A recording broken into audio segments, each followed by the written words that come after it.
Hello and welcome to the BNB car reviews दोस्तों, जहां मैं लेके आता हूं आपके लिए नई नई अमेजिंग गाड़ियों का रिव्यू।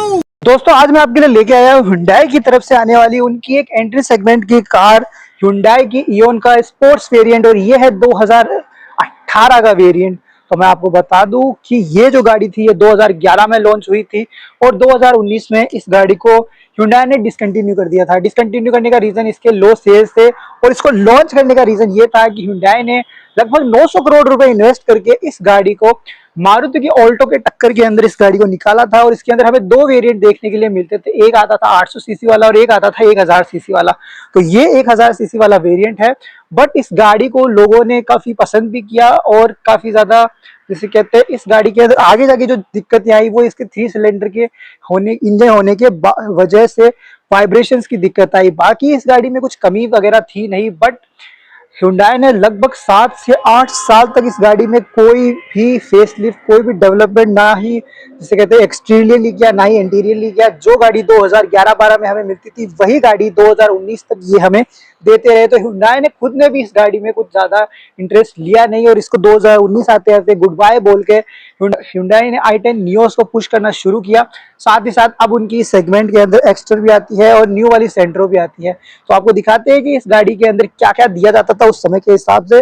तो अगर फ्रंट से शुरुआत की जाए तो फ्रंट के अंदर आपको छोटा सा जिसे कहते हैं क्रोम फिनिशिंग के साथ छोटी सी आपको ग्रिल दिखेगी। Hyundai का सेंटर में बड़ा सा लोगो है, और आपको राइट और साइड के अंदर जिसे कहते हैं बम्पर और बोनट के बीच में इंटीग्रेटेड की हुई बड़ी सी हेलोजन बल्ब मिलेगी, जो कि जिसे कहते हैं ये हेलोजन है, एलईडी नहीं है। यहाँ पे इंटरनल इंडिकेटर दिए गए हैं दोनों तरफ ही, काफी बड़ी लाइट्स है और ये काफी ज्यादा प्रचलित हुई थी उस समय, काफी ज्यादा चर्चा में थी क्योंकि ये बड़ी बड़ी लाइट्स थी इसकी।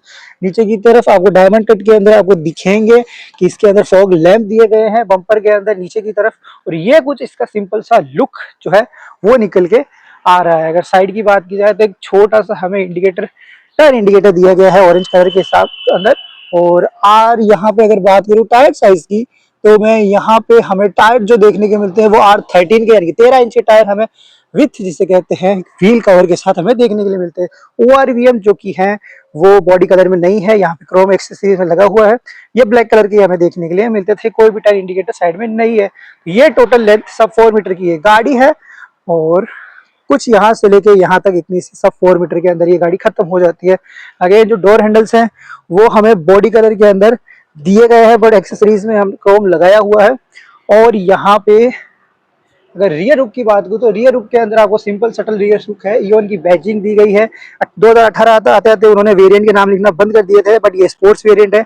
हल्का सा यहाँ पे क्रोम का फिनिशिंग, Hyundai का लोगो, यहाँ पे आपको जिसे कहते हैं रियल लाइट्स देखने के लिए मिलेगी, जो बल्ब हेलोजन यहाँ पे टर्न इंडिकेटर, यहाँ पे जिस रिवर्स की लाइट्स है, यहाँ पे जिसे कहते हैं ब्रेक लाइट्स है। तो ये सब जो है हेलोजन और सारे हेलोजन है। ये लेफ्ट हैंड साइड के अंदर यहाँ पे आपको फ्यूल गेज दिखेगा जिसको सिर्फ पेट्रोल सपोर्ट करता था, और ये हो गया इसकी फुल लेफ्ट हैंड साइड।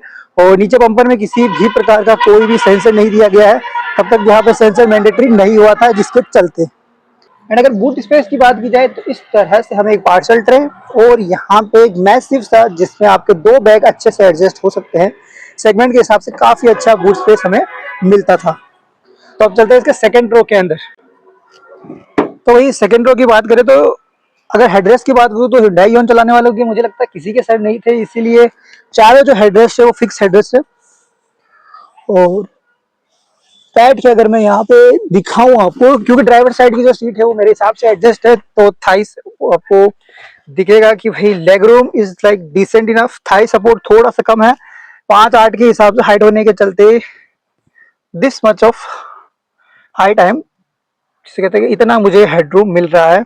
बाकी कंफर्टेबल हूं मैं यहाँ पे, हल्का सा थाई सपोर्ट कम है, बट यार मेरे जैसे 2 लोग आराम से बैठेंगे, 3 लोग होंगे तो थोड़ा सा सफर करेंगे, बच्चा आराम से बैठ सकता है, 3 पतले लोग होंगे तो वो इजिली बैठ सकते हैं, इजिली उतर सकते हैं। तो अब चलते हैं इसके फ्रंट रो के अंदर। फ्रंट रो के अंदर क्या कुछ हमें दिया गया है।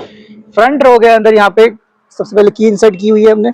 यहाँ से अगर मैं शुरू करूँ तो सारा हार्ड प्लास्टिक है, पीछे भी सारा हार्ड प्लास्टिक था, यहाँ भी सारा हार्ड प्लास्टिक है। यहाँ पे हमें एक बोतल होल्डर, यहाँ पे एक मैगजीन होल्डर और एक छोटी सी बोतल होल्डर 1 लीटर के आसपास यहाँ पे आ सकती है। यहाँ पे स्पीकर दिए गए, पीछे कोई स्पीकर की जगह नहीं थी। यहाँ पे कंपनी फिटेड 2 स्पीकर आते हैं आगे, सेंटर में यहाँ पे कंपनी का ही दिया हुआ म्यूजिक सिस्टम आता है। और अगर फ्रंट सीट की बात करूँ तो 2 वे एडजस्टेबल सीट्स हमें दी गई है, यानी कि आप इसको सिर्फ आगे पीछे कर सकते हो और इसकी लेंथ को आप ऊपर नीचे तो नहीं कर सकते। और अगर यहाँ बात करूँ तो स्टेयरिंग की, तो स्टेयरिंग के अंदर आपको जी हाँ कंट्रोल दिया गया है कि आप स्टेयरिंग को ऊपर नीचे ओनली टिल्ट एडजस्ट कर सकते हो।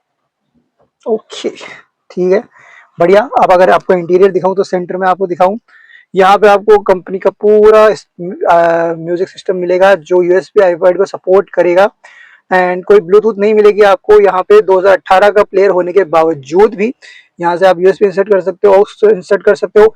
यहाँ पे मैनुअल एसी के आपको सारे कंट्रोल्स वगैरह दिए गए हैं,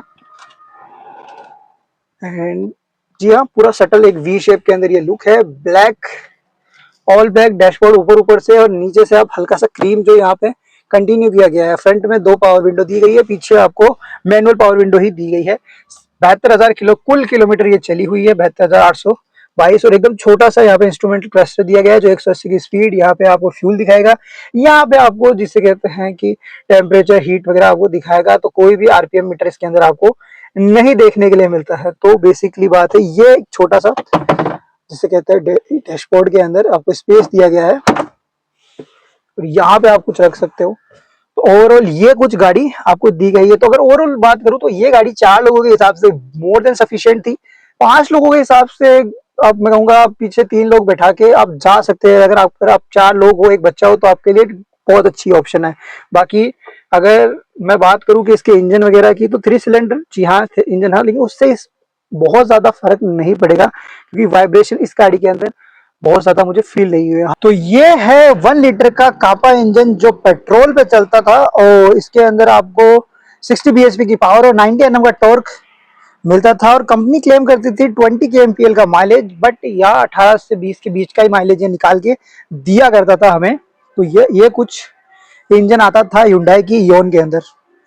तो ये था दोस्तों Hyundai Ion का रिव्यू। अगर आप इस गाड़ी को खरीदने के इच्छुक है तो आप आ सकते हैं श्री करनी कार बाजार, जो कि है बीकानेर बाईपास सीकर में, या फिर कॉल कर सकते हैं फर्दर डिटेल और प्राइस जानने के लिए इस गाड़ी की स्क्रीन पे आ रहे नंबरों पे। वीडियो देखने के लिए आपका धन्यवाद। वीडियो अच्छा लगा तो वीडियो को लाइक कीजिए, चैनल को सब्सक्राइब कीजिए। मैं मिलता हूँ आपको अगले वीडियो में, तब तक आप रखिए अपना ख्याल और मैं भी रखता हूँ अपना ख्याल।